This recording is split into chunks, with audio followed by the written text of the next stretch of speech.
Fiddler's Ridge by Kate Montieth. Billy Paul Hafferty sat in the quiet depths of Harvey's bait and bar, nursing his third beer, bolstering his courage while he waited for the sun to sink behind the ridge. "The best time to go is at twilight," old Miss Crawford had told him, "when the world is between one thing and another." The sun had set 30 minutes ago. He swirled what remained in his bottle, wondering if he had time for one more. Nope, he decided. He'd stalled long enough. He tossed back the warming dregs and stood up. It was now or never. The field of dried weeds behind Harvey's had been part of an old homestead, abandoned so long ago nobody knew who it belonged to now. It had been fenced off once, but the rough-cut posts had rotted out at ground level, and only the sagging, rusty wire held them upright. In some places, the fence had given up its defense of the field altogether. Its wires snapped, its posts laying on the ground in a sprawled tangle. In one such place, a well-traveled path cut a straight line across the field, leading directly to Fiddler's Ridge beyond it. Billy Paul drew in a deep breath and blew it out, contemplating the path and the ridge. Looked like plenty of people had made this trip. There was no harm in it, just a little fun. He had nothing to lose in any case. Pushing aside the hesitation he didn't quite understand, he started off. As he approached the end of the field, a raven sitting at the top of a dead tree cocked its head to one side, muttering, almost like it was cautioning Billy Paul about the impending boundary. He stepped across the broken-down fence, hoping the bird didn't plan to protect its territory by swooping down on him. But the raven only threw back its head, uttering a deep and shook out its feathers. The air was colder here at the bottom of the tree-lined gulch Whimsy Creek had cut into the side of the ridge. Billy Paul pulled his jacket close, turned up the collar, stuck his hands in his pockets, and surveyed the route of the path running beside the creek. He wished he had an easier way to get where he was going. He hated walking in the woods. The path narrowed and grew steeper as it followed the creek up the ridge. The creek narrowed too, and in the increasing rush of its descent, the quiet gurgle of its lower waters became a shushing sound of noise, overwhelming every other sound.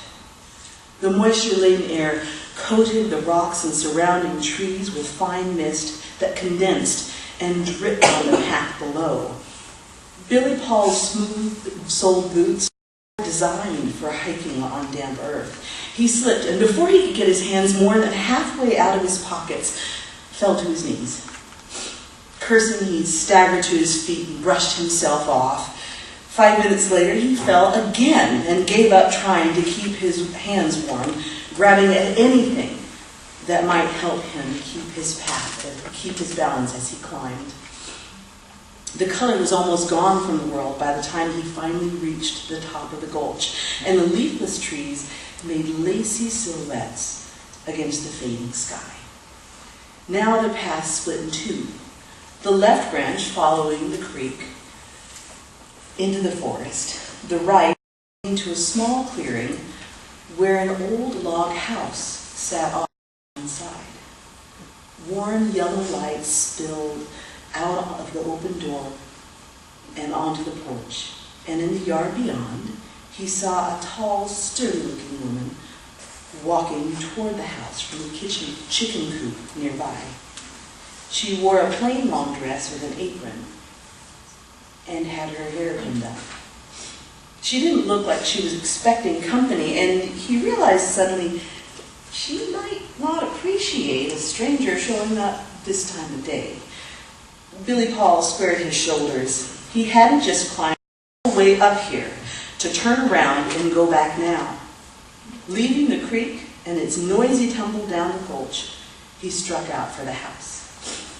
"Evening," he called out to the woman when he got closer. She stopped and watched him advance. "Name's Billy Paul Hafferty." He smiled as he walked into the light. The woman stared at him silently, waiting for him to explain himself, her expression unreadable, her eyes cold. "I've been told," he started, then stopped, clearing his throat. Now that he was face to face with this practical-looking woman, he found it hard to continue. He licked his lips and pushed on. "I've been told you can help folks find their heart's desire." Miss Crawford had said he needed to use those exact words, heart's desire. He felt like a fool saying it and blushed. The woman didn't laugh. He opened his eyes and said, "You know the cost of what you're seeking?" "Oh, I got money," Billy Paul said, pulled out a crumpled wad of bills from his pocket. The woman's gaze dropped to his hand and one side of her mouth curled up. "That paper don't have nothing to do with you," she scoffed. "Might as well toss it to the wind for all the value it's got to the gentleman who's going to help you." He shoved the bills back in his pocket. "Well, what's he gonna want then?" "He'll tell you when the time comes." Billy Paul shrugged. If it wasn't money, it'd probably be some favor, like boosting a load of lumber or moving a box of shine on a moonless night. He didn't have a problem with that. He nodded to show he'd accept the terms. "You certain then?" She met his eyes again and held them. "Yep." "In that case, Mr. Hafferty, you best come in."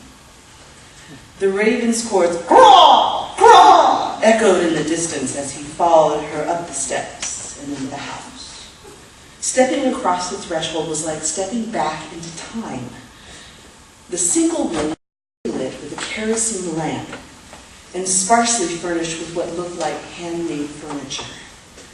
A low fire burned in the stone hearth, and above it a blackened copper pot simmered and steamed.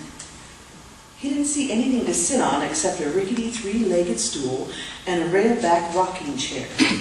The rocker was already occupied by a dozing, tawny-colored cat. Feeling awkward and out of place, he watched the woman hang her apron on the back of the door, then go to the hutch where she poured a measure of milk from a stoneware pitcher into a small dish. "That for you, kitty?" Billy Paul asked, to be friendly, and he felt stupid. "No, it's for the king snake." She set the dish outside on the porch, closed the door, and pulled in the latch string. "He'll keep us safe from anything wanting to harm us." Billy Paul snorted. Guess his question hadn't been so stupid after all, although he was surprised she'd put any faith in an old backwoods superstition. "Sit down, Mr. Hafferty," she said, scooping the cat from the rocker. "I can see you've doused your fears some already." She lifted the lid from a large crock and ladled out a clear liquid into a tin cup. She poured a few drops from a small dark bottle into the cup, stirred it, then offered it to him, saying, "This will ease any fear you've still got." Billy Paul took the cup and sniffed it, uneasy about what she put into it. Miss Crawford had told him to accept whatever she might offer him, so again, he pushed aside his doubt. He emptied the cup in one gulp and gasped as the liquid burned down his throat in a way Harvey's home brew never did. He blinked to clear his water-filled eyes and saw the woman throw a handful of fine powder onto the fire. The flames jumped up immediately, burning blue and green, and filled the small room with the heavy scent of cinnamon and ginger. With his senses under assault, Billy Paul longed for fresh air and cool water. He glanced at the door. All he had to do was stand up and walk out. He was on the verge of doing that very thing when he saw the woman sit down on the stool with a fiddle on her lap. His curiosity trumped his good sense, and his last rational thought of the evening faded like the memory of a dream. Instead of playing the fiddle with the bow, she plucked a string, and while the note hung in the air, she whispered a short word. Gone the moment she said it. Billy Paul studied the fiddle while she continued to pluck the strings one at a time and whisper words he couldn't understand. He'd never seen one quite like it. At the top, a scowling head took the place of the scroll, and set into the surface below the strings was the image of a long-tailed red bird surrounded by leaping flames. He thought he saw the bird's wings start to beat and wondered how that was possible. He decided it must be like one of those kids' rulers with a picture that appears to change as it's tilted back and forth. When the head of the fiddle turned and grinned at him, Billy Paul began to suspect that the drink he'd been given had more than alcohol in it. LSD, maybe? The thought made him dizzy, and he felt the walls of the house recede, so that all he saw was the woman, the fire, and the fiddle. She glanced up at him, and his heart skipped a beat. She changed in some inexplicable way. Her homespun shimmered like silk, and her hair, free of its pins, curled around her shoulders, sparkling red and gold in the firelight. The fire snapped, and a small spark shot out onto the floor. He watched it tumble around, growing larger instead of smaller, emitting flames like a propane burner, until it stopped abruptly and exploded in a flash of white light. Billy Paul jerked back, turning his head away and closing his eyes. The wave of heat and noise he expected never reached him. He opened his eyes and felt his jaw drop. For a moment, he thought he was looking at Thomas Jefferson or Alexander Hamilton, except this man, standing in front of him, dressed in dark colonial clothing, was encased in blue flames. The man bowed to the woman in the old-fashioned way, one leg outstretched, then turned to Billy Paul and smiled. "Open yourself to me," he said, spreading his arms, "and all that your heart's desires will be yours." Billy Paul had come up here not expecting anything more than a bit of entertainment on a Friday night, the kind he'd find visiting the fortune teller's tent at the county fair. But now, as an uneasy feeling crept up his back, he felt there might be more to this evening than backwoods chanting and spell casting. He licked his lips and glanced at the woman. "Don't be shy," she said, her expression grave. "Tell the gentleman what your heart desires." Up until this point, he hadn't wanted much. More time in Justine Mackenzie's bed and the foreman's position in the mill. Hadn't even wanted those bad enough to work at getting them. A longing so well hidden in the depths of his soul that he rarely acknowledged it pushed its way to the surface. More than anything else, he wanted to be the owner of the mill where he worked.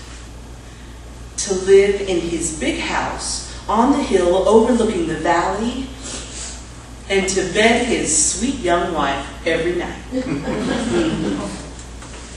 Unbidden, the longing made its way to his tongue. Startled to hear the words coming out of his mouth, he gasped. What was he thinking? This whole evening was getting out of hand. Mortified by his own stupidity, he stared helplessly at the man in his flame-proof suit. The man stared back, his smile broadening. "Done," he said, and he touched Billy Paul's hand. "That's one." Billy Paul snatched his hand back, startled by sudden pain, and found his skin scorched with an imprint of a man's finger. When he looked up, the man's body had disappeared, leaving nothing but twisting flames that flickered and faded as whatever fueled them diminished. He blinked, and they were gone. Gone, too, was the glamour that had sparkled around the woman. The walls pressed in on him again. The fire burned low on the hearth, and the blackened copper kettle simmered and steamed along above it. The woman rose, placed her instrument on the mantel, and opened the door. Cool, fresh air and moonlight rushed in, sweeping away the last vestiges of mystery and enchantment. Belatedly, Billy Paul realized that this was his cue to leave. He stood and took a moment to make sure his feet were steady under him and walked out to the porch. The woman grasped his elbow and guided him down the steps. "Can you find your way home?" "Yeah, I guess." If he could get there in one piece was another question altogether, one he wasn't prepared to answer. He dug out a bill and offered it to her. She shook her head and stepped away from him, saying, "Your debt ain't with me. You'll see. Come on." Billy Paul headed back to the gulch, uneasily aware of shadows drifting among the trees as clouds crossed the rising moon. Remembering the disobliging nature of the path, he concentrated on keeping his balance, testing each step before taking the next. Halfway down, he felt a presence on the hillside, keeping pace with him. Clutching a tree limb, he paused to listen, searching the darkness, wishing he could peel away the gloom and spot whatever stalked him. Other than his own harsh breathing, he heard nothing, no sudden snap of a broken twig, no whisper of bushes pushed aside, no crackle of crushed leaves. It seemed as if the forest itself held its breath, its creatures lying still and watchful to avoid drawing attention.